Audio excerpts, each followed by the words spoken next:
The sound of alarms blaring through the research vessel Hermes jolted Marcus Caldwell out of a dreamless sleep. Red emergency lights pulsed across the ceiling of his quarters as the ship's AI announced a proximity alert. Marcus stumbled out of bed, his military training kicking in despite 2 years of civilian scientific work. "Computer, situation report," he demanded, pulling on his jumpsuit. "Unknown vessel detected on intercept course. Attempting communication. No response. Impact imminent." Marcus cursed under his breath. The Hermes was a science vessel, not a military ship. They were mapping the asteroid belt of Proxima Centauri b, humanity's first extrasolar colony. Pirates were rare this far out, but not unheard of. "All hands to emergency stations." Captain Reeves' voice came over the comm. "Brace for possible impact." Marcus barely made it to the corridor when the ship lurched violently. He slammed against the bulkhead, feeling the metal crumple beneath the force of whatever had hit them. The lights flickered and died, plunging the corridor into darkness before the emergency systems kicked in. "Hull breach detected in sections 4 through 7. The AI announced with mechanical comm. "Emergency bulkheads engaged." Marcus pulled himself up and sprinted toward the bridge.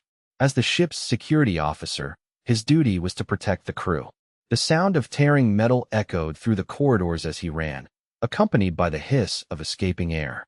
He reached the bridge just as Captain Reeves was organizing the response teams. "Caldwell, thank God. We have boarders. Unknown species. They've breached the cargo bay." "Hostiles?" Marcus asked, already knowing the answer.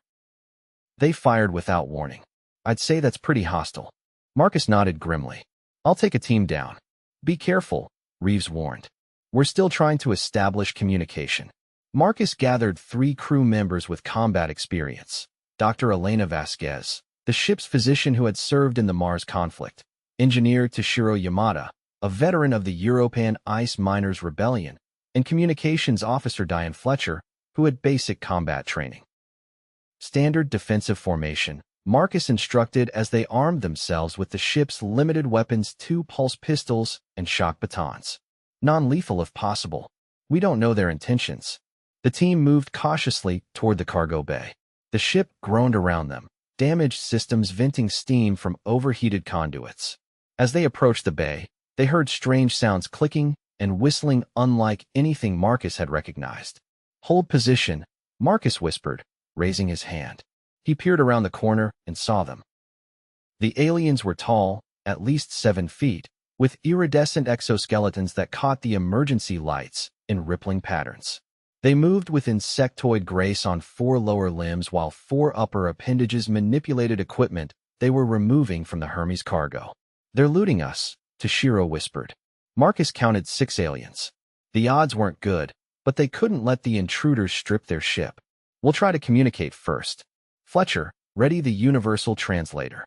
Before they could act, one of the aliens turned, compound eyes reflecting the red emergency lights. It made a series of sharp clicks, and suddenly all 6 intruders were facing their hiding spot. "So much for surprise," Marcus muttered. He stepped into view, hands raised in what he hoped was a universal gesture of peace. "We mean no harm. This is our vessel. Please cease your activities." The translator on Fletcher's wrist attempted to convert his words into various frequencies and patterns, standard protocol for first contact. The aliens went still, their limbs twitching in what might have been communication among themselves. Then one of them raised a device. "Down!" Marcus shouted, diving to the side as energy discharged from the alien weapon. The blast caught the bulkhead where he had been standing, melting the metal instantly. The crew returned fire, pulse weapons flashing in the dim light. 2 aliens fell back, their exoskeletons smoking where the energy pulses had struck them. The others charged forward with surprising speed. Marcus found himself grappling with one of the creatures, its chitinous limbs surprisingly strong. He managed to deliver a shock from his baton directly to what appeared to be a nerve cluster. The alien recoiled, emitting a high-pitched keen. "They're retreating," Toshiro called out, as the remaining aliens began to fall back toward their boarding craft. Marcus felt a moment of relief before searing pain erupted in his side. Looking down, he saw one of the alien's appendages had pierced his jumpsuit and penetrated his abdomen. The limb withdrew, leaving a glistening blue substance around the wound. The alien scuttled away, joining its companions as they disappeared into their craft. The sound of docking clamps releasing told Marcus they were disengaging. "Marcus, you're hit," Elena said, rushing to his side as he slumped against the wall. The pain was intense, spreading from the wound in waves. Marcus tried to speak, but found his throat constricting. The room began to spin. "Get him to med bay now." Elena's voice seemed to come from far away as darkness closed in. Marcus drifted in and out of consciousness as they carried him to the medical bay. The ceiling lights blurred into streaks as they moved. He was vaguely aware of being placed on a diagnostic table, of Elena cutting away his jumpsuit to expose the wound. "This is bad," he heard her say. "The puncture is deep, and there's some kind of toxin." Captain Reeves' voice came through the haze. "Can you treat it?" "I don't know what I'm dealing with," Elena replied, her voice tight with professional concern. "His vitals are dropping. Whatever that substance is, it's spreading through his system rapidly." Marcus tried to focus, to tell them he'd be fine, but his body wouldn't respond. The pain had transformed into a strange numbness that was somehow worse. "We need help," Elena said. "The colony doesn't have the facilities for this kind of xenobiological contamination. The Galactic Council outpost is 6 hours away at emergency thrust," Reeves responded. "I've already set course." Marcus wanted to tell them not to worry, that he'd survived worse in the war, but darkness claimed him again. When he next opened his eyes, the Hermes med bay had been replaced by a high-ceilinged chamber with walls of an unusual pearlescent material. Monitoring equipment surrounded him, much of it unfamiliar. His body felt distant, as if it belonged to someone else. A face appeared above him, not human. The alien had a somewhat humanoid shape, but with blue-tinted skin and large, multifaceted eyes that reminded Marcus of a dragonfly. For small tendrils around its mouth area moved constantly, seemingly tasting the air. "The human is conscious," the alien said, its voice translated into English by a device at its throat. Another alien appeared, this one with green-tinted skin. Surprising. The toxin should have caused complete organ failure by now. Marcus tried to speak, finding his voice weak but functional. "Where am I?" "Galactic Council Medical Station Epsilon," the blue alien replied. "I am Chief Medical Officer Xander.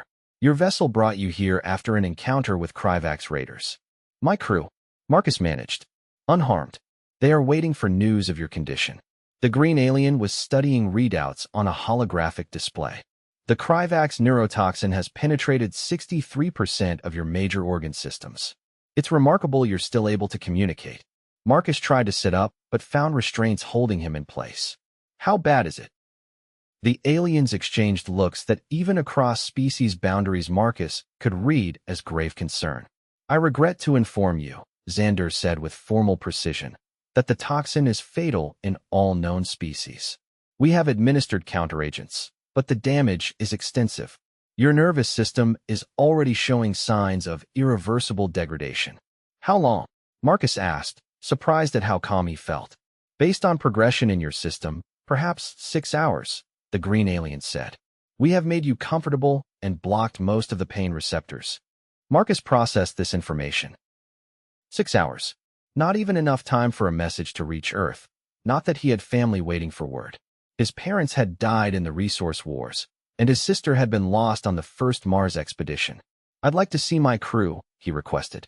Xander nodded. "They have been waiting. I will allow them entry, though I must warn them of the contamination risk." "Am I contagious?" Marcus asked, alarmed. "No, but the toxin breaks down into compounds that can be harmful upon prolonged exposure. They will need to wear protective gear." When his crewmates entered wearing transparent isolation suits, Marcus felt a pang of sorrow. Captain Reeves led the group, her face stoic but eyes betraying her distress. Elena, Toshiro, and Diane followed, along with several other crew members he had served with for 2 years.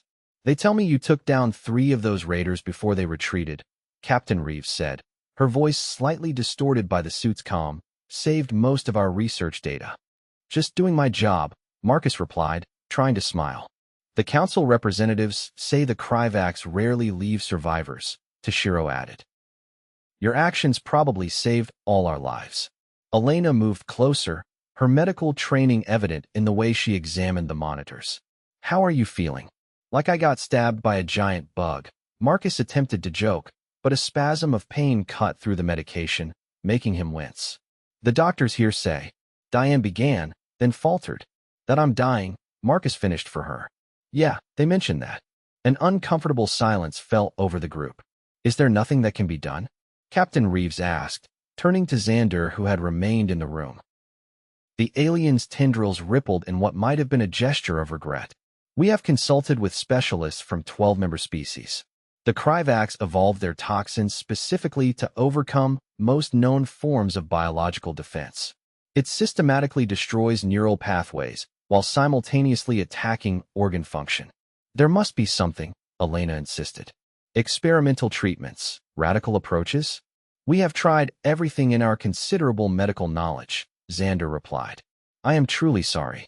Marcus felt another wave of pain break through the medication. The monitors around him began to emit warning tones. "His system is accelerating toward failure," the green alien announced, rushing forward. "The toxin is adapting to our suppressants." "You should say your goodbyes," Xander told the crew gently. "The end may come sooner than we anticipated." The crew gathered close, each taking a moment to speak to Marcus. Captain Reeves promised his actions would be recorded in ship's log with highest honors. Toshiro thanked him for saving the antimatter containment protocols they'd been developing. Diane told him his family would be proud. When Elena's turn came, she leaned close. "I'm so sorry, Marcus. If we'd had better medical facilities on the Hermes, or if I'd recognized the toxin sooner." "Not your fault," Marcus managed, his voice weakening. "None of us knew what we were dealing with." The pain was intensifying despite the medication. Marcus could feel his extremities growing cold as circulation began to fail. His vision blurred at the edges. "The toxin is causing catastrophic neural cascade," the green alien announced. "Multiple organ systems entering failure state." Marcus heard the clinical assessment of his death with strange detachment. He had faced death before, in the war and on dangerous expeditions, but never with such certainty. No last-minute reprieve was coming. Or so he thought. As his crew stepped back, preparing for the worst, Marcus became aware of a strange sensation. The cold was receding from his limbs. The pain remained intense, but seemed to be localizing rather than spreading. His vision, which had been darkening, began to clear. The monitors around him erupted in a cacophony of alerts. "What's happening?" Xander demanded, rushing to examine the readings. The green alien's multifaceted eyes widened. "The toxin progression has stopped?" "No, more than stopped, it's being neutralized." "That's impossible," Xander stated, manipulating controls to run deeper scans. "No known biology can counter Kryvax neurotoxin once it reaches systemic levels." Marcus felt strength returning to his limbs. The restraints that had seemed necessary now felt confining. With effort, he flexed against them, testing. "His neural activity is stabilizing," the green alien reported, astonishment evident even through the translation. "Organ function is returning to baseline parameters." "Marcus," Elena called, stepping closer. "Can you hear me?" "Better than a few minutes ago," he replied, his voice stronger. Xander was frantically analyzing data. "This defies all medical knowledge of Kryvax toxicology. Your cellular structure appears to be adapting to the toxin, converting it into harmless compounds." Marcus felt well enough now to attempt moving. The restraints gave slightly under his renewed strength. "I think I can sit up." "Absolutely not," Xander insisted. "Your body has experienced massive trauma. Even if the toxin is being neutralized, you should be completely incapacitated." But Marcus could feel his body rapidly recovering. The wound in his side still hurt, but the spreading numbness had vanished. With a determined effort, he pushed against the restraints until they released, their safety protocols recognizing his intentional movement. "Marcus, please," Captain Reeves urged. "Listen to the doctors." Too late. Marcus was already sitting upright, swinging his legs over the side of the medical platform. The monitoring equipment went wild, proximity sensors detecting his unauthorized movement. "This is unprecedented," the green alien declared. "By all medical understanding, the wound you sustained should be fatal. The toxin concentration in your system was 10 times the lethal dose for most carbon-based life forms." Marcus touched his side where the alien had stabbed him. The wound had been sealed with some kind of medical polymer, but beneath it, he could feel his tissue already knitting together. "I've always been a quick healer," he said, attempting to stand. Xander moved to block him. "You cannot possibly be recovered. Our scans showed complete neural pathway degradation just minutes ago." Marcus looked at the alien medical officer and shrugged. "It's just a scratch." The room fell silent except for the beeping of the monitors. The aliens exchanged glances that somehow conveyed profound confusion despite their non-human features. "Just a scratch," Xander repeated, tendrils quivering in what might have been disbelief. "The Kryvax weapon penetrated your peritoneal cavity, introducing a neurotoxin that has killed members of every known spacefaring species. Human physiology must be more resilient than we realized," the green alien suggested. Elena stepped forward, her medical training overcoming her surprise. "No, this isn't normal even for humans. I've seen Kryvax weapons in action during the Mars conflict. They're devastating." Captain Reeves addressed the aliens. "Could your treatments have been more effective than you thought?" "Impossible," Xander stated firmly. "The counteragents we administered were palliative only, designed to ease suffering. Nothing in our medical science can reverse systemic Kryvax poisoning." Marcus, now standing despite everyone's objections, felt stronger with each passing minute. "Whatever the reason, I'm feeling better. The pain is fading." Xander insisted on running more comprehensive scans. Marcus was guided to a more advanced diagnostic chamber, where beams of light passed through his body from multiple angles. "This is remarkable," Xander announced as data streamed across holographic displays. "Your immune system appears to have produced specialized antibodies that are neutralizing the toxin. More than that, your cellular repair mechanisms are operating at unprecedented efficiency." "Is this common in humans?" the green alien asked Elena. She shook her head. "No, nothing like this. Our immune systems are adaptable, but not to this degree or speed." "Perhaps it's an interaction with something already in his system," Captain Reeves suggested. "Marcus, have you been exposed to any unusual substances recently? Experimental medications?" Marcus thought about it. "Nothing unusual. Standard vaccinations for deep space. Anti-radiation treatments before we entered the asteroid belt last month." Xander's attention snapped up. "Anti-radiation treatments? What specifically?" "Radguard Plus," Elena answered. "It's standard for prolonged exposure to cosmic radiation. Protects against cellular damage, especially to DNA." The medical officers conferred rapidly in their native language, the translator unable to keep up with their specialized terminology. "We need to conduct more tests," Xander finally said. "This interaction could be significant." Over the next hours, Marcus submitted to a battery of examinations. Blood samples were taken, tissues biopsied, his neural activity mapped in real time. Throughout it all, his condition continued to improve. By the time 12 hours had passed, twice the period Xander had predicted for his death, Marcus was walking around the medical bay, completely mobile and reporting only minor discomfort from the healing wound. "The Council's Xenobiology Division is fascinated," Xander told the assembled human crew. "Nothing like this has been documented before." "So what happened?" Captain Reeves asked. "Why did Marcus survive when you were certain he wouldn't?" Xander's tendrils moved in what they had learned was a gesture of scientific excitement. "It appears to be a unique interaction between the human Radguard compound and your officer's particular genetic makeup.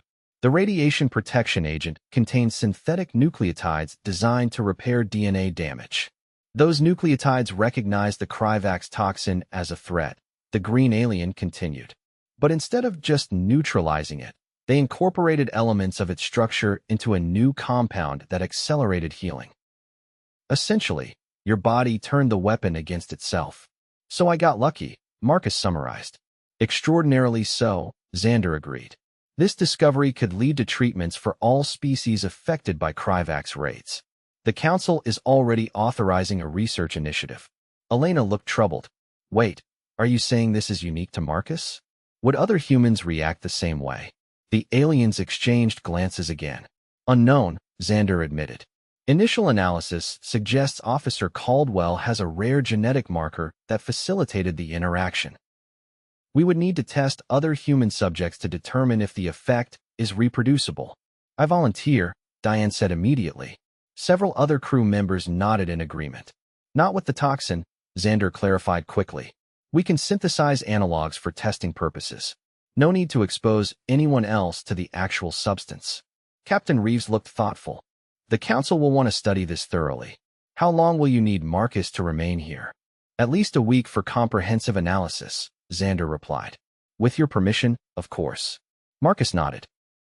If it helps protect others, I'm in. The next week was a whirlwind of tests and examinations. Council scientists from various species arrived at the medical station, each eager to understand the human who had survived what should have been certain death. Marcus learned that the Kryvax were not members of the Galactic Council, but rather a predatory species that raided the fringes of civilized space. Their organic technology and toxin-based weapons made them particularly dangerous, as conventional defenses were often ineffective against their biological attacks. Your case has caused quite a stir in council chambers, a tall, crystalline being named Xylos told Marcus during one examination. Some species are advocating for immediate human inclusion in the council based on your apparent resistance to Kryvax bioweapons. That seems premature, Marcus replied as sensors recorded his cellular activity. We don't even know if other humans would react the same way. True, but potential is potential, Xylos said, its crystalline form refracting light as it moved. Humans were already of interest due to your rapid technological advancement and adaptability. This incident has merely accelerated attention. By the end of the week, the scientists had developed a preliminary understanding of what they now called the Caldwell effect. Marcus's unique genetic structure, combined with the Radguard compound, had created a perfect storm of biological resistance. We can synthesize a treatment based on your antibodies, Xander explained during the final briefing. It won't grant other species the same recovery ability, but it should provide critical time for medical intervention. And what about other humans? Captain Reeves asked. Approximately 8% of your species appears to carry the genetic marker that would enable a similar response. The green alien, whose name they had learned was Trellix, reported. For the rest, we're developing a modified version of your Radguard that might induce a comparable effect. Marcus felt a strange mix of pride and discomfort at being the center of so much scientific attention. So what happens now? The Council has requested a formal delegation from Earth, Xander said.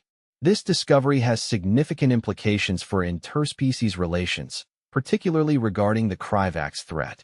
Captain Reeves nodded. We'll transmit the request. In the meantime, is Marcus cleared to return to duty? Medically, he appears fully recovered, Xander confirmed.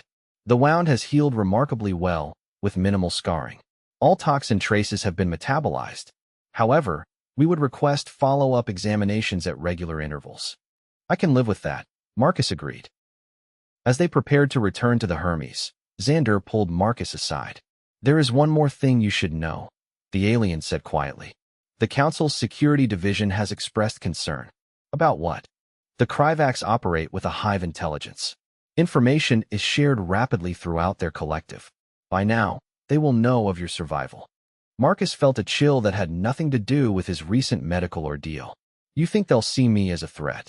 Or an opportunity? Xander's tendrils rippled with concern. Your biology represents a potential countermeasure to their primary weapons. They may seek to capture you for study, or to eliminate you before your antibodies can be widely synthesized. Great, Marcus sighed. So I survived certain death only to become a target. The Council is assigning a security detail to the Hermes until you return to Earth space, Xander assured him. And we've accelerated production of the antibody treatment. The more widely it's distributed, the less valuable targeting you becomes. Back aboard the Hermes, life attempted to return to normal. The ship had been repaired during Marcus's medical stay, though signs of the Kryvax attack remained in the form of reinforced bulkheads and new security protocols. 2 Council vessels escorted them as they resumed their scientific mission, sleek ships with organic-looking hulls that hummed with energy fields beyond human technology. Their presence was both reassuring and a constant reminder of the new reality. Humans were no longer just exploring space.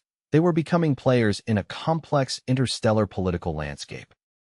The Earth government has responded to the Council's invitation. Captain Reeves told Marcus 3 days after their departure from the medical station. They're sending a diplomatic team to meet with the Council representatives. Your medical data is being studied by every major research institution. I'm going to be famous for getting stabbed, Marcus said wryly. Not exactly how I plan to make my mark. You're going to be famous for surviving what should have killed you, Elena corrected him, and potentially saving countless lives in the process. Life aboard the Hermes settled into a routine, though Marcus noticed subtle changes in how the crew interacted with him. Some seemed almost in awe, as if his survival had granted him mythic status. Others were more practical, treating him as they always had, but with an underlying awareness of his new importance. 10 days after leaving the medical station, the proximity alarms sounded once again. Marcus was on the bridge when the alert came in. Multiple vessels approaching, the sensor officer reported. Configuration matches Kryvak's design. Captain Reeves's face hardened. Alert our escorts. Battle stations. Marcus moved to the security console, bringing weapons systems online. The Hermes had been retrofitted with basic defensive capabilities after the first attack, courtesy of Council technology. They're hailing us, Communications Officer Fletcher announced with surprise. Put it through, Reeves ordered. The main screen flickered, revealing one of the insectoid Kryvaks. Its compound eyes gleamed with an intelligence that seemed more focused than during their previous encounter. Human vessel. The translation came through. We seek parley. Captain Reeves glanced at Marcus before responding. You attacked us without provocation last time. Why should we trust you now? Circumstances have changed, the Kryvaks replied. The one who survived our toxin is of interest. We propose exchange of knowledge. Marcus felt every eye on the bridge turn toward him. What kind of exchange? Reeves asked cautiously. Information on the human immunity for biological technology we possess. Mutual benefit possible. Before Reeves could respond, one of the Council escort vessels moved between the Hermes and the Kryvak ships. A new transmission came through. Human vessel. This is Commander Viridian of the Council Security Force. Do not engage with the Kryvaks. They seek only to capture or eliminate the human Caldwell. We are activating defensive measures. The screen split to show a willowy alien with silver skin. Captain Reeves, the Kryvaks are not to be trusted. They have rejected multiple Council peace initiatives. The Kryvaks representative chittered something that the translator struggled with before managing. The Council fears our technological advancement. They keep you ignorant of true potential. The human's adaptation to our toxin proves compatibility with our biological systems. Captain, Marcus said quietly. They want to study me like a lab specimen. Reeves nodded. Kryvak's vessel, we decline your offer of parley. Please withdraw from this sector. The insectoid alien's mandibles clacked in what might have been agitation. Unwise decision. What was discovered by chance could be refined through purpose. Your species could benefit greatly. Commander Viridian, Reeves addressed the Council officer. We stand with the Council in this matter. The silver-skinned alien nodded. Understood, Captain. Please disengage while we handle this situation. The Kryvak's transmission cut abruptly. On the tactical display, Marcus watched as the alien vessels began to move into attack formation. Evasive maneuvers, Reeves ordered. Get us clear of the engagement zone. The Hermes veered away as energy discharges began to flash between the Council escorts and the Kryvak's raiders.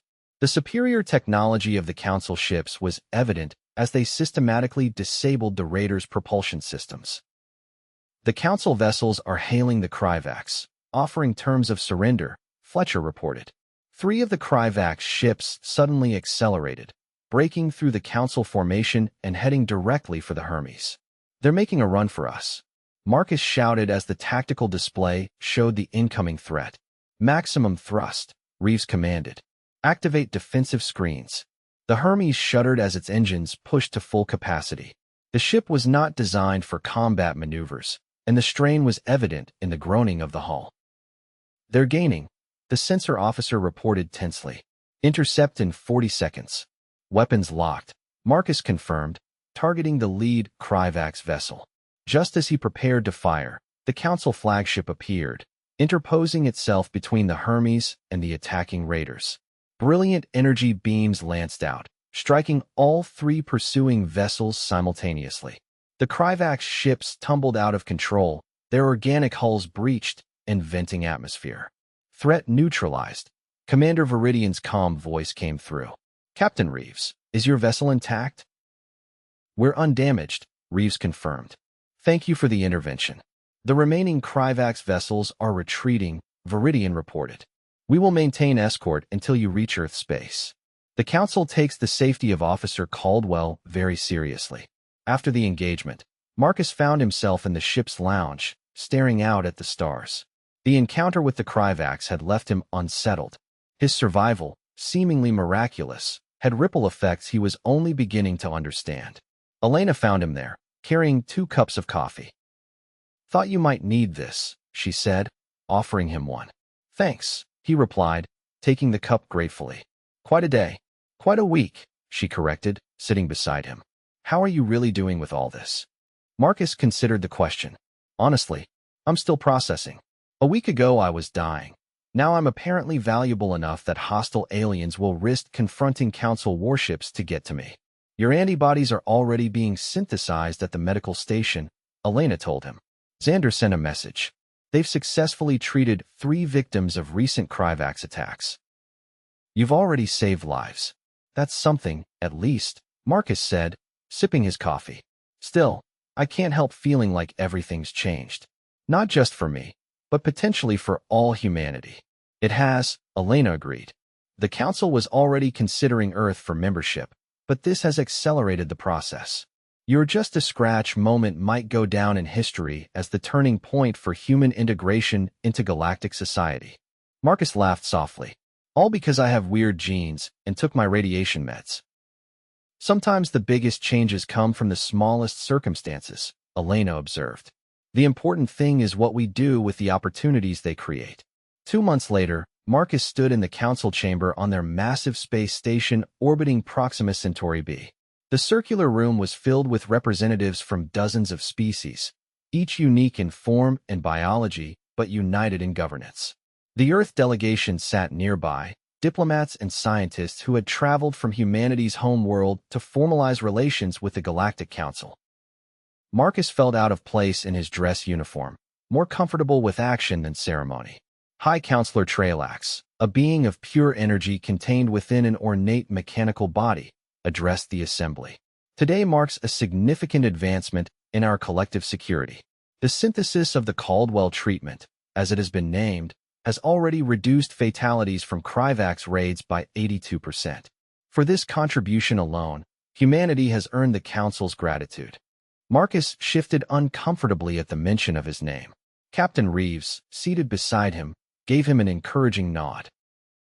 But beyond this medical breakthrough, Trailax continued, the incident has revealed humanity's remarkable adaptive potential.